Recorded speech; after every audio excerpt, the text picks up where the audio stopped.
www.jogja.global, the dictionary of Jogja. Muni setuju jurang sing tuku.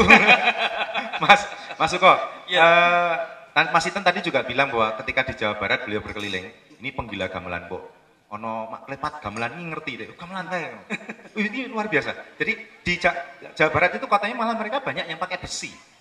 Itu karena beliau Mas sakjane kalau masalah harga itu juga enggak kok sama, berarti Iten ya. Mas Suko juga bilang bukan harga. Nah, kalau bahan yang jenengan lakukan, misalnya ada orang datang, sewu ya, saya datang Mas Suko, saya mau ndadake gamelan, sewu Mas, kula ming gadah arto bangsa 100.000. Dadi apa Mas? Aja muni. Nanti kita sesuaikan. Aja muni bende lho Mas, bende dadi 5. Bende. Nanti disesuaikan alat musiknya itu untuk apa, untuk mengiringi apa, atau terus untuk kepentingan umum atau mau dijual lagi. Wah, ya. Nek jual lagi? Ya, itu pasti ada bedanya ya. Kalau bahan itu untuk sementara kami baru bisa mengerjakan kuningan sama besi. Kalau perunggu belum bisa karena satu tempat, kedua keahlian. Kita belum punya tenaga ahli yang khusus spesial dari perunggu. Bedanya apa toh Mas perlakuan ketika perunggu dengan kuningan itu? Kalau perunggu itu prosesnya ya Pak, itu yang sangat gimana ya, lebih rumit ya, lebih dan memakan waktu juga tempat atau misal kalau kuningan katakanlah kita kan belinya kan seperti plat lembaran, nggak harus ditempa pakai api atau harus untuk apa segalanya atau cukup pakai untuk las. Jadi tempat kita nggak terlalu besar, besar bisa. Tapi kalau perunggu biasanya harus besar. Kalau tembaga nggak bisa Mas? Tembaga itu biasanya kalau untuk campuran dengan perunggu. Kalau murni tembaga bisa, tapi cuma gimana ya, suaranya yang kurang bagus ya. Kurang bagus. Terlalu lunak atau gimana? Oke. Kalau selama ini dari tingkat yang paling sulit dengan bikin gamelan itu apa?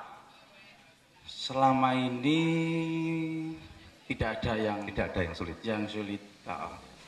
Karena sudah menjadi gimana ya, pekerjaan kita sehari-hari sudah kita cintai, ya tetap ya enggak ada ya. Oke, Mas Suko, nanti lagi ya kembali ke jenengan. Mohon maaf ke Mas Iten dulu. Ini Pak Haji, Mas Iten ini dulu saya kenal 2 tahun atau 3 tahun yang lalu ya Mas Iten ya? 2 tahun ya.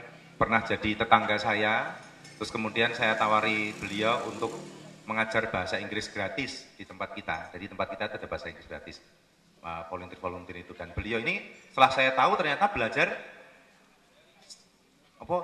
bahasanya dewi itu kedanan gamelan. Kedanan bener ini. Karena you crazy about gamelan, right? Ya, jadi waktu itu ketika tahu dia gamelan, saya tanya, Mas Iten, kok jadi suka dan gamelan itu karena apa? Lah biarkan sekarang beliau menjawab. Tell me, ceritakan ceritanya dulu ketika kemudian ingin sekali belajar gamelan. Oh ya, terima kasih Pak Jos. Kali pertama saya dengar gamelan mungkin 5 tahun yang lalu di tempat saya di Amerika. Ada beberapa grup kerawitan Jawa Tengah, kerawitan Bali, juga kerawitan Jawa Barat. Saya menjadi semakin tertarik dalam gamelan, dalam kerawitan. Dasarnya suara kerawitan itu enak sekali. Juga menurut saya kerawitan adalah disiplin mental, disiplin sosial, disiplin kejiwaan, atau seperti yang tadi bisa digunakan terapi. Ya. Jadi dengar pertama kali di mana? Di kafe, di universitas atau di mana tadi? Di universitas, di banyak universitas di Amerika Serikat, di Eropa ada program karawitan, biasanya karawitan Jawa Tengah. Ada banyak. Terus waktu itu Mas Itan sendiri kan lulusan biologi ya? Iya, benar. Biologi ya. Malah gitu takut di praktikum ini gamelan malah. Nah, ketika kemudian memutuskan, oke, saya mau pergi ke Indonesia dan khususnya Jawa dan Jogja, apa yang membuat Mas Itan memutuskan saya mau belajar lebih jauh? Ya, setelah lulus S1 saya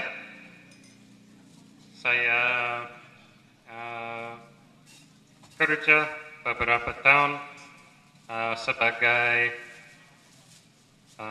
pengajar musik, pemain musik. Apa dulu yang diajarkan? Musik apa diajarkan? Musik barat, seperti piano atau lain-lain. Tetapi saya masih mau memaju pengetahuan atau pengalaman saya mengenai karawitan. Jadi saya mendaftar program beasiswa namanya Dharma Siswa dari Kemdikbud. Ya, itu 2 tahun yang lalu saya memilih isi Yogyakarta jurusan karawitan. Beasiswa itu 1 tahun, terus tahun ini saya mahasiswa reguler. Reguler ya, ISI, ambil ya. S1 ya, Ya. S1 karawitan. Nah, kalau Itan sendiri kan sudah berkeliling ke beberapa pulau di Indonesia, terus karawitan-karawitan di beberapa pulau di Indonesia ya. Menurut Itan, apakah orang Indonesia ini akan bertambah yang mau belajar karawitan atau semakin berkurang? Jujur Itan, jujur ayo. Jujur kacang hijau. Ya, kira-kira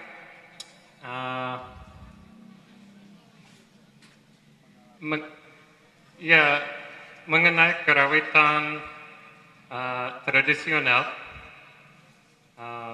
artinya karawitan asli keraton, asli Paku Alaman, Mangkunegaran, dan lain-lain, itu sayangnya tidak populer masa ini.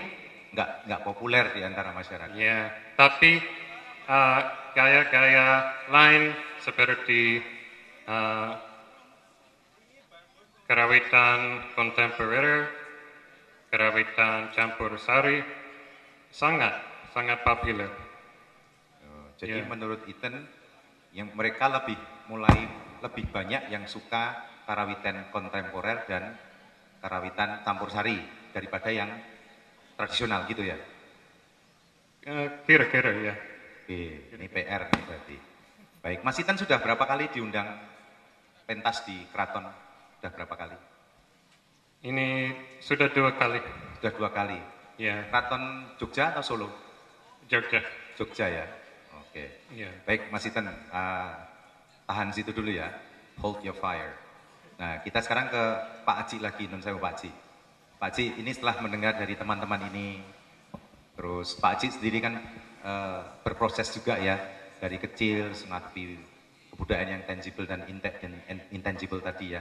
Terus kalau Pak Aji rasakan dari teman-teman kegelisahan teman-teman, apalagi Mas Iten bilang, sing patron ini kok semakin berkurang, banyak yang kemudian modern. Bahkan kalau saya dengar itu kalau yang campur sari nggak boleh dipentaskan di dalam keraton, gitu. Monggo. Ya, tapi sebelum itu saya merasa bangga punya Mas siapa?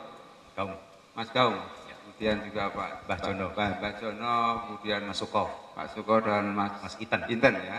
Ini semua saya kira menjadi benteng-benteng budaya kita. Jadi dari pembicaraan yang saya dengar tadi, saya punya harapan www.jogja.global